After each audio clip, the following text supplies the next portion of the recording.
Заманынан озып туып, соңына өшпес рухани мол мұра қалдыра білген көрнекті ақын.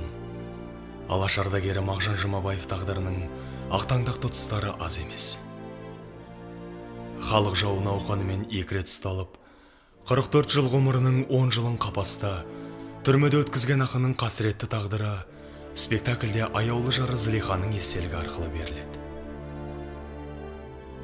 Еркін рухты, құдіретті жырлар жазған, нағыз ұлттың, әлеуметтің, халықтың сөзін сөйлеген Мағжан ақын қиын қыстау уақытта небір кедергілерге қарамай, ерінің соңынан іздеп сан рет барған, өмір бойы Мағжан рухын ардақтап, өзінің соңғы демі біткенше ұлы ақын жырларының кейінгі ұрпаққа жетуіне бар күш-жігерін салған Зылиха.